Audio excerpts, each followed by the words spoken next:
So now we have, last but not least, Teyana Taylor's Keep the Same Energy. Keep that same energy? Keep that same energy. One of them. K.T.S.E. People are. All right. It says. Opening track. This album surprised me. This album surprised me too. What's her husband's name? Iman Shumpert? Iman Shumpert. Iman Shumpert? Luckiest man alive. And we're going to get to that when we hit track 5? Yeah, track 5. 4. 5. All right. This is the one project on throughout the Wyoming series that has 8 songs instead of 7. I believe number 8 is a bonus track. It is. I look at it as a bonus track as well. Yeah. So we'll get into that when we hit that track. Let's start with I Got a Man, but ain't got no man. Opening track. No man. Nice intro track. I would definitely put it in my top 3 for the intro tracks of these albums. Actually, it's on number 3 between this and Thought About Killing You. I like this song. Good intro to the album. Nothing too special, but like it's just a good preparation into this album. Yeah, that's all I gotta say. What do you got? I was left very kind of like, I don't know, melancholy on this song. Like Melancholy. Like it was. Melancholy. No, it's just like I don't know. It's for me the weakest on the album for sure. Like I'd agree with that. Like it's for sure the weakest, and to me, it's also not the best way to start out the album. Okay, so fuck myself. Yeah. All right. I didn't really care for this song too much. This is Are my You least Gonna listened Love to Me? song. Are You Gonna Love Me is great. Blackheart. Are You Gonna Love Me? I want to play. Clean. I want to play just a little piece of the beat. So like.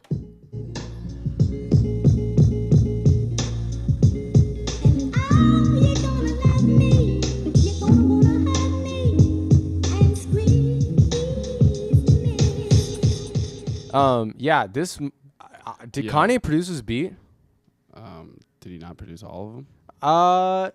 There's other producers. There's other. He acts as an executive producer. This is a great beat though. This is a cool beat because you could rap over this beat. She could have. That's the one thing this song is missing is a rap feature. This song should have a rap feature on it. But this song is so. In the first track, you don't really get her vocal range and No Manners. Yeah. And I've never listened to Teyana Taylor before. I'd only known her from her appearances on Cruel Summer and from Dark Fantasy. She's on the first song. She's Can We Get Much Higher? No way. So high. That's Teyana. That's a choir though. At the end. She's the girl who's like, so high. Fuck yeah. Fucking respect. So that's where I knew her from. Okay. Major respect. So anyway, besides that, I didn't even know that. So I didn't know she could sing. Yeah. Damn. Singer, model. She's got a voice. Threesome connoisseur. She's got a body. Yeah. She's got a lucky ass husband. Producers. Kanye, Mark Batson, Mike Dean, Shay Pope, Bugs the Beast, and Nathaniel Alford. That's a lot of producers for one song. Sorry, wrong song. Oh. That was the first track, actually. Oh, okay, yeah, that's a lot of producers. West. So he's the main producer on this song? Or is he the main producer on every song because he's executive producer? That his name is first on every song. Yeah, okay. So Kanye, Goldstein, I know him. Mike Dean, yeah, and Bugs the Beast. Okay, I think it was. What's Bugs Goldstein's Beast. first name? Why didn't they have his first name? Noah Goldstein, right? He's. Oh, yeah. okay. I've heard that name before. Yeah. But Gonna Love Me, I think, really gives. This could have been like the first track on the album. Actually, yeah, they could have made this a 7-track album if they took out No Manners. Yeah, and started with Gonna Love Me. And it would have like really set the tone that she's a sassy girl and she's got vocal range. And she can have that kind of sappy, sensitive sound towards the end when the beat kind of breaks. And I think if you would have replaced this song from the first song. I probably would have even thought No Manners would fit better like mid-album, but this would make a great intro song. Like, is it like you could put the song on in your car? It's very like nice to cruise to. So just add the album and delete the first track. Yeah, that's what everyone listening should do. That's the power of our iPhones. Yeah, our technology.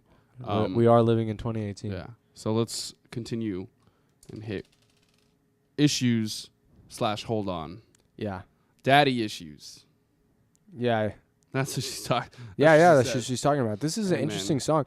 It's so interesting to me, like Ye's contributions to this, because he has writing credits on every song, and like they're making records on daddy issues, and it's got Ye's contribution and has that like soul sample in the beginning, and then it has those lasers. Pew, pew, pew, pew, pew. I like the lasers, and I actually read like a tweet. She hates them. She hates them. I listened to her interview on Charlemagne, man, and she says, and Iman was like, I like them, they're fun, but she was like, she didn't even know they were gonna be on it till she heard the album. She's like, the fuck is this? Like, why is there lasers on my shit? I fucked with it. I like the lasers too. So I read a tweet, an angry tweet, saying like, oh my god, Kanye, like Teyana's amazing, and Kanye just destroys this entire, like he like ruins the whole album. Like he puts lasers over her voice. I'm like, no, the lasers aren't louder than her voice. The lasers are for less than a second. I think the point I like the lasers. How I heard Iman explain it was that it's got that old sample, and then you hear these like lasers, and it's to kind of show you like, oh, here's a sample from like the 1940s, but also guess what? We're in 2018. We got fucking lasers. Yeah, exactly. And it just kind of like because the old sample kind of sets you back, and then the lasers bring you to the current time. I really like it. I'm gonna go ahead and play a piece of the chorus that I really enjoyed. So hold on, don't let me go. Hold on. So hold on, don't let me go. Hold on. Iman, never let this girl go, bro.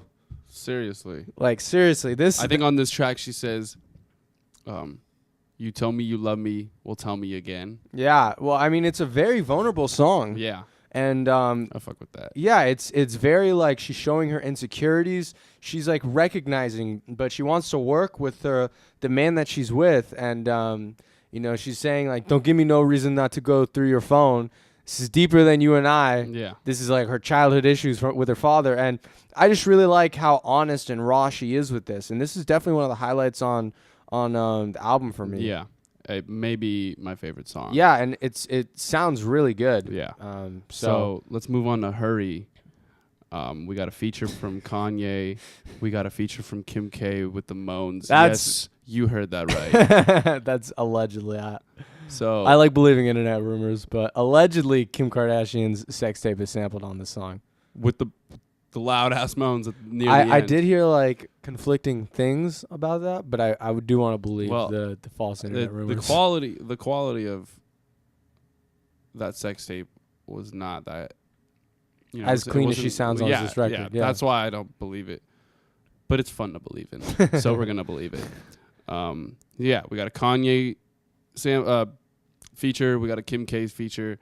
I love Kanye's like R&B verse in this, Ye sounds very smooth. Zaddy, bro. He's got an icy verse, bro. The chorus is what sells it for me, though. Yeah. I love the chorus. I love her lyrics on the chorus. I love her voice. She has such a good voice. I am still shocked to this day. It's crazy. Yeah, she does have a really great voice. Yeah, Ye sounds... So, yeah, when you first told me... You didn't tell me it was a rumor. You just straight up said... Well, I've since found out. You just straight up said, did you know this is Kim K's sex tape that he sampled? And I was like, what the fuck? And I immediately didn't fuck with the song anymore. And then I listened to it again and more, and I was like, okay, if this is true, that's kind of hard.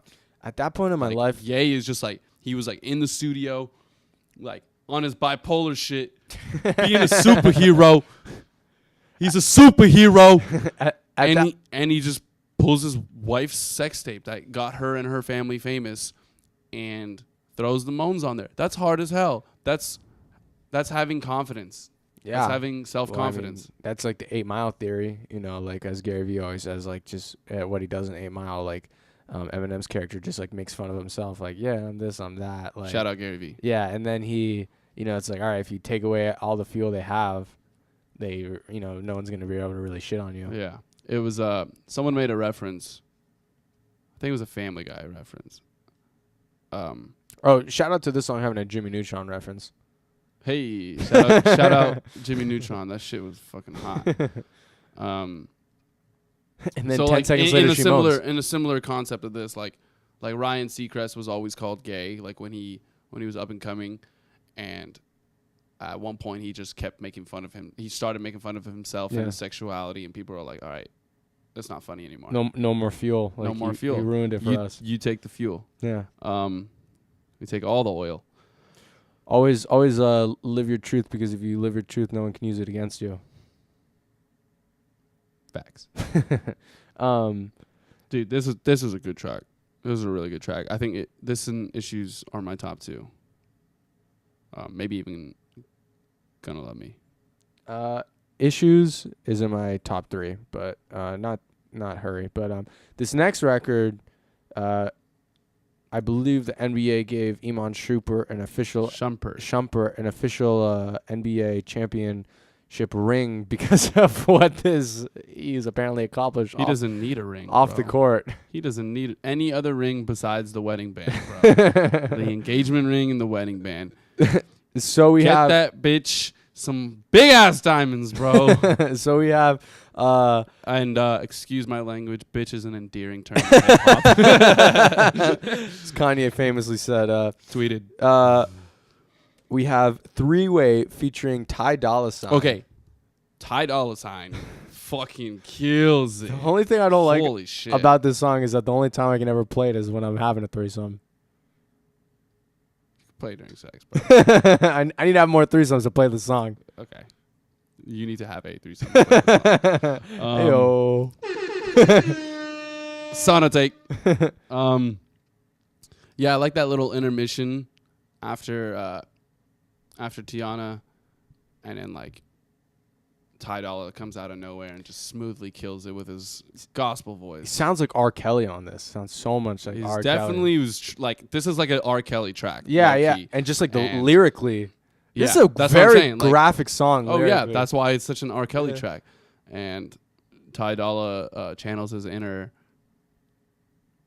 golden shower loving R. Kelly, you know, like child loving. No, just kidding. Ty Dolla $ign's not with that shit, but R. Kelly is. Damn, bro. All right.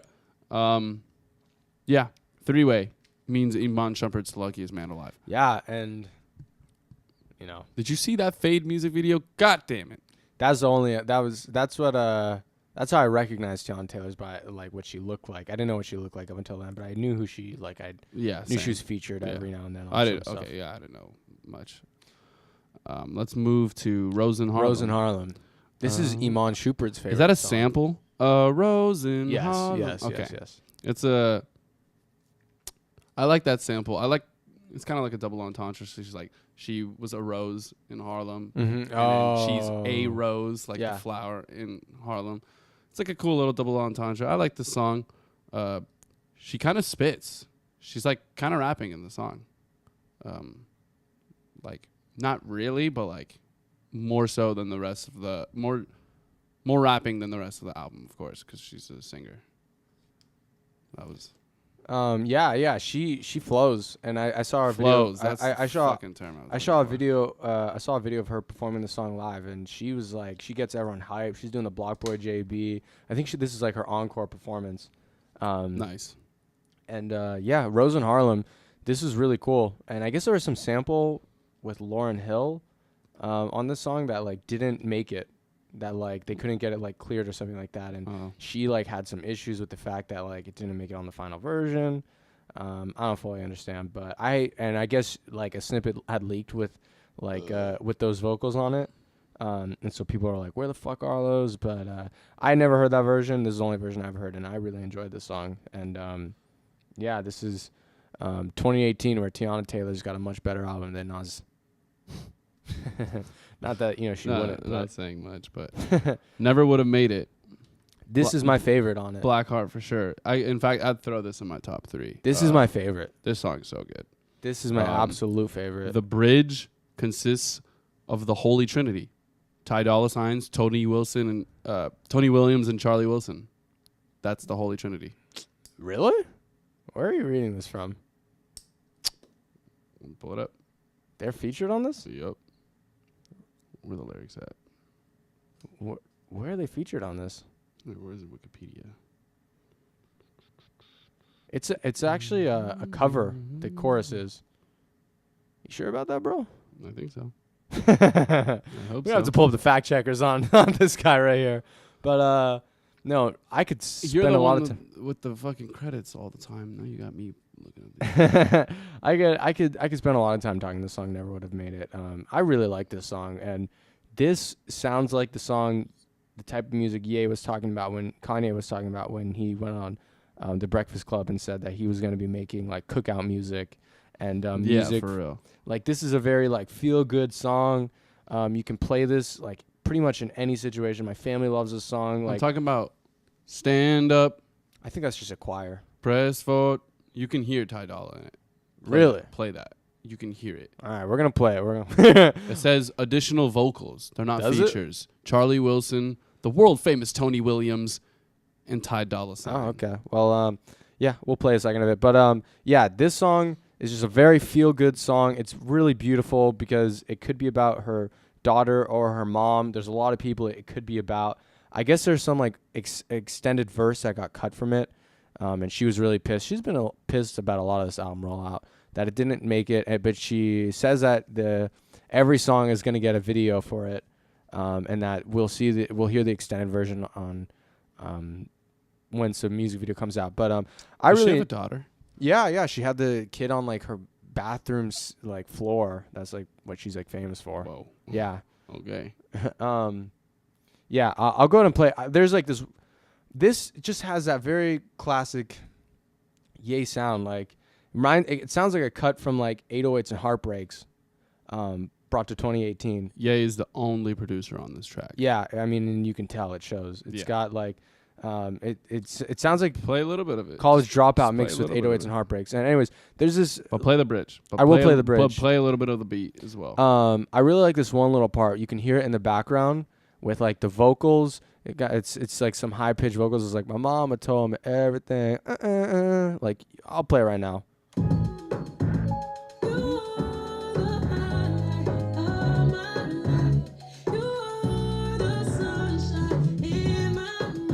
That's the chorus, but I'm gonna pull up the part I want to play right now. I'm gonna pull it up. Wait, it's right here. It's like that high. Based on everyone but me, but now I'm strong enough to let it go. I'm wise enough to take control. My mama told me everything. My mama told me everything to you. It just sounds so nice, So and nice. I'll play the chorus part you're talking about, or the bridge. Yeah. Move on. Just really listen to the. Don't cry. We'll make it through the night. For sure. I mean, it's a choir. It could have a bunch of people in it. It just sounds like a church choir to me. But all the birds going on. This like very just it's a vibe. It's a vibe. Like, it's the barbecue track. It is. This is really like.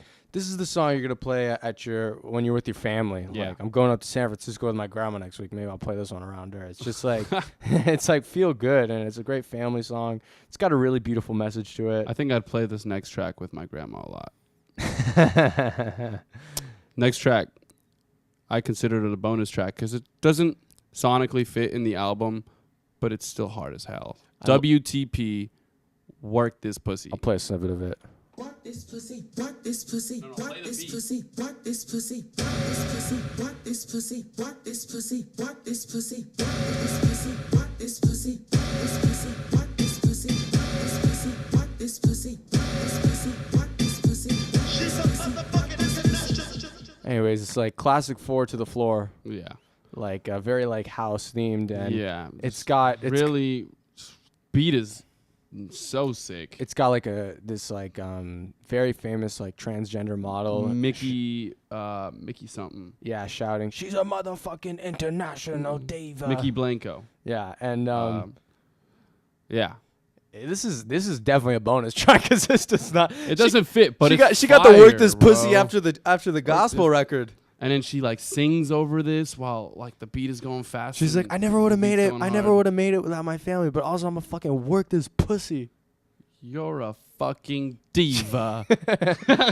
I don't. Sometimes I think about it as a bonus, but then also sometimes I think it's like as like a good cool closer where she's just like, I don't give a fuck. Mic drop. I'm gonna be a bad bitch. I'm gonna fucking be a motherfucking international diva. Work this goddamn pussy. And that's wow, you should be your hype man. And you know what? I feel like she did work. You should have done the additional vocals instead of Mickey. I feel like she did work this pussy on fucking Jeremiah when she told him, you know what? There's only room for one fucking diva on this set. Hey, so let's read these tweets. Go ahead. Okay. So you want to read it or you want me to read it? We kind of just hopped into this, but Work This Pussy's great. That's all I have to say. It's great. Like it's a fun song. It's a fun song. I put it on my my electronic playlist. Yeah, it's fun. So it's gonna be a drag queen anthem. I'm gonna go to West Hollywood and go to a drag show, and I'm gonna hear that song. It's gonna be my anthem. So, recent news as of today or yesterday. Today being the 15th. Yeah, something like that. Yeah. Teyana 15th. Taylor drops out of Later That Night tour, which is Jeremiah's tour. She's the opener for Jeremiah on this tour. She drops out. What? She's pissed. Says she was extremely mistreated. So the tweets. You go to read them. I've been extremely mistreated on this. You gotta let the bombs drop for some. I've been extremely mistreated on this tour. So on that note, I will no longer continue to stay on this Later That Night tour, because if I do, I'm gonna end up knocking this hitter out. You could fill in the blank for hitter. I'm sorry to all who have already purchased tickets to see me. I will make sure everyone gets refunded. Yo, Jeremiah. Wait. Next tweet, she tags him. Oh. At Jeremiah. Lazy. Sneaky. Jealous. Conniving. Sellish. Which she meant to say selfish. But she typed sellish. Lame ass hitter. Don't ever try to play me, Petunia. They come to see me, then 80% of the room leave after my set. Work my ass off every city, every night. You've done nothing this whole tour but act like a diva in your princess chair. Oh. 21.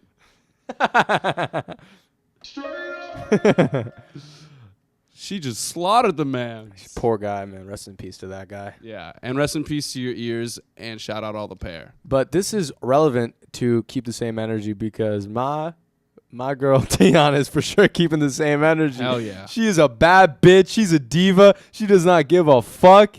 And she works this pussy. And there's only room for one diva on this tour, and it is certainly not Jeremiah. God damn. So she lazy, sneaky, jealous, conniving, selfish, lame ass. This feels like it's part of the album rollout for her because, like, she's showing, like, I'm a sassy girl who does not give a fuck. And, oh, you're going to love me. And scream. You're going to love me. Okay. So we covered the albums. A little clap to ourselves, man. 5 albums in one night on one recording session. Yeah. It is. Been grinding for a lot. It's 10 minutes till 10. Yeah. We started at what, 6:30? Yeah. You guys are lucky we're splitting this up. For real. Kidding, we love you. We're the ones that decided to split this up, or else you probably wouldn't even listen to us. Okay. Now we're gonna talk about the album covers. But before we get to the album covers, let's rank these albums. Yeah.